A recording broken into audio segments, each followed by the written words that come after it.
নমস্কার বন্ধুরা, আমার ভিন্ন স্বাদ চ্যানেলে আপনাদের সবাইকে স্বাগত। আশা করি আপনারা সবাই ভালো আছেন।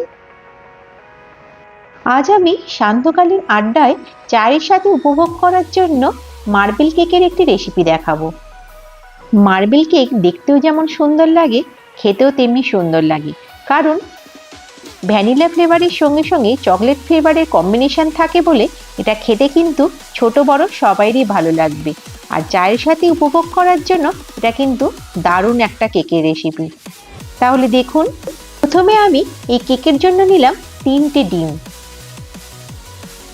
একটা বড় বোলের মধ্যে নেব, তার সাথে নেব 1 পিঞ্চ নুন আর 200 গ্রাম পাউডার সুগার, আর নেব 2 চামচ ভ্যানিলা এসেন্স।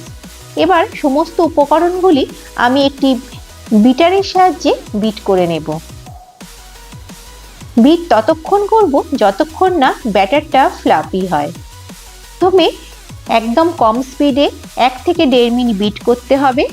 বিট করতে করতে যখন দেখা যাবে ব্যাটারটা থেকে বাবেল উঠছে, তারপরে আরও 2 থেকে 3 মিনিট হাই স্পিডে ব্যাটারটা বিট করতে হবে।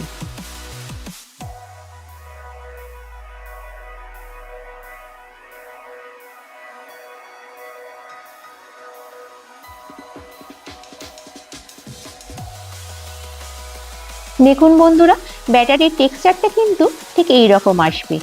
ভালোভাবে বিট করা হয়ে গেলে এবার দিয়ে দেব 120 ml এর মতো সাদা তেল। এটা আমরা একটু হ্যান্ড হুইস্কারের সাহায্যে ভালোভাবে ব্যাটারের সাথে মিশিয়ে নেব। এই সময় আমরা আর ইলেকট্রিক বিটার ইউজ করব না, কারণ ওভার মিক্সিং হয়ে গেলে তখন আর কেক কিন্তু ভালো হবে না। এবারে ব্যাটারটা সাইডে রেখে একটি বোলে নিয়ে নেব 300 গ্রাম ময়দা। তাতে অ্যাড করব 2 চামচ বেকিং পাউডার আর 1 চামচ বেকিং সোডা। এবার সমস্ত শুকনো উপকরণগুলি ভালো করে মিশিয়ে নেব। অন্যদিকে ব্যাটারটা আবারও নিয়ে এর মধ্যে অ্যাড করে দেব 1 কাপ নর্মাল টেম্পারেচারে থাকা দুধ। দুধটা দিয়ে আবারও ভালো করে মিক্স করে নেব। এবার আগে থেকে যে প্রিমিক্সটা তৈরি করে রাখলাম, সেটা থেকে অর্ধেকটা স্টেন করে নেব। ভালো করে একটু ছাঁকুনিতে ছাঁকিয়ে নিতে হবে, তাহলে কোনো রকম দানা দানা ভাব কেকের মধ্যে থাকবে না, এটা ভালোভাবে মিশে যাবে। প্রথমে অর্ধেকটা নেব, তারপরে হুইস্কারের সাহায্যে ভালো করে কাট অ্যান্ড ফোল্ড পদ্ধতিতে মিশিয়ে নেব। দেখুন, ঠিক আমি যে পদ্ধতিতে এখানে মেশাচ্ছি।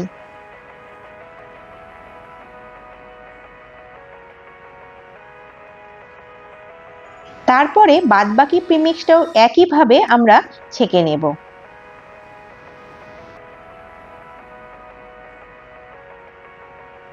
আবারও ভালোভাবে মিক্স করে নেব হুইস্কারের সাহায্যে। ব্যাটার মিক্স করতে করতে যদি দেখেন এটি খুবই ঘন হয়ে গেছে, তাহলে এর কনসিস্টেন্সি অনুযায়ী একটু দুধও কিন্তু অ্যাড করতে পারেন, তবে দুধটা অবশ্যই কিন্তু নর্মাল টেম্পারেচারে হতে হবে।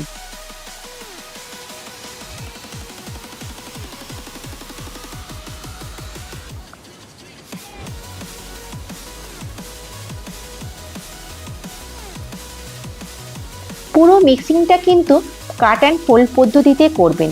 দেখুন, আমি যেভাবে হুইস্কারটা কাট অ্যান্ড ফোল্ড পদ্ধতিতে করেছি। এইভাবে ভালোভাবে মেশাতে থাকলেই কিন্তু আমার কেকের ব্যাটার একদম রেডি হয়ে যাবে।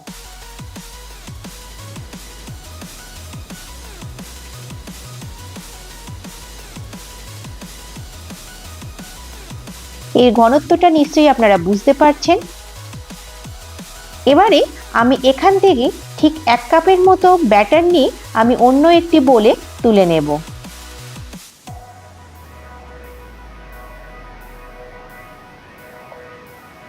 তারপরে সেই বোলের মধ্যে আমি 3 চামচের মতো কোকো পাউডার অ্যাড করব এবং ভালোভাবে মিক্স করে নেব।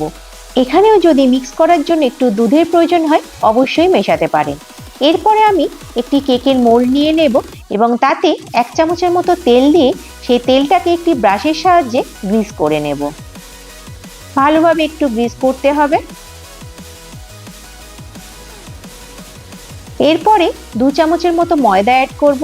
তারপর ময়দা দিয়ে সেটাকে ভালো করে ট্যাপ করে টিনটাকে কিন্তু আমরা কোট করে নেব। কোট করার পর যে এক্সেস ময়দাটা থাকবে সেটা কিন্তু আমরা ভালো করে ঝেড়ে ফেলে দেব। তারপরে কেক মোল্ডের মধ্যে ব্যাটার দিয়ে দেব।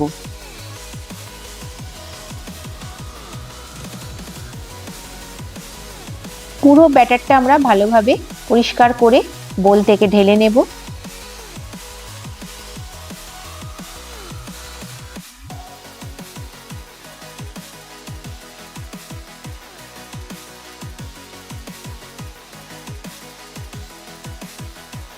তারপরে আমি যে কোকো ব্যাটারটা তৈরি করে রেখেছিলাম সেটাও এখানে দিয়ে দেব।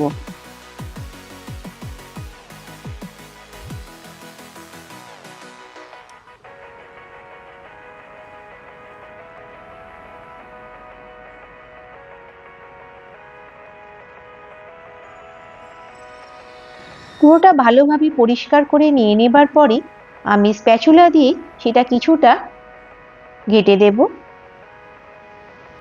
এবার একটি কাঠি দিয়ে মার্বেল কেককে মার্বেল এফেক্ট দেওয়ার জন্য সেটা একটু ডিজাইন করে দেব। দেখুন আমি ঠিক যেভাবে একটু ডিজাইন করে দিয়েছি।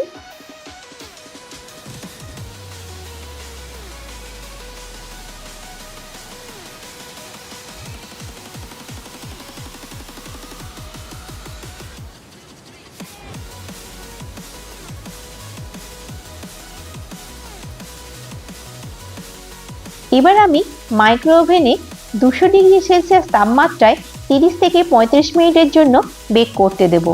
এইটা আপনারা কড়াইতেও বেক করতে পারেন, গ্যাসের মধ্যে, বা প্রেসার কুকারেও বেক করতে পারেন। ওভেন থেকে বের করে কিছুক্ষণ ঠান্ডা হতে দেবার পর এটাকে এবারে ডিমোল্ড করার পালা। দেখুন আমি ঠিক যেভাবে ডিমোল্ড করেছি আপনারাও ঠিক সেইভাবে ডিমোল্ড করবেন। এবার গার্নিশিংয়ের জন্য ওপর থেকে একটু সুগার পাউডার আমি দিয়ে দিলাম। এটা দেখতে কিন্তু খুবই সুন্দর হয়েছে এবং খুব সফট এবং খুবই স্পঞ্জি হয়েছে। দেখুন আমি এর এফেক্টটা ভেতর থেকেও কত সুন্দর এসেছে সেটা দেখানোর জন্য আমি কেকটা কেটে দেখালাম। দেখুন ভেতর পর্যন্ত কিন্তু এর মার্বেল এফেক্ট এসেছে এবং এটা খুবই স্পঞ্জি হয়েছে। এটা অবশ্যই আপনারা কিন্তু চায়ের সঙ্গে ট্রাই করবেন এবং আমাকে জানাবেন আপনাদের কেমন লাগলো। আমার চ্যানেলের রেসিপিগুলো যদি আপনাদের ভালো লাগে তাহলে অবশ্যই আমার চ্যানেলটি একটু সাবস্ক্রাইব করে দেবেন। ভালো থাকবেন, সুস্থ থাকবেন, ধন্যবাদ।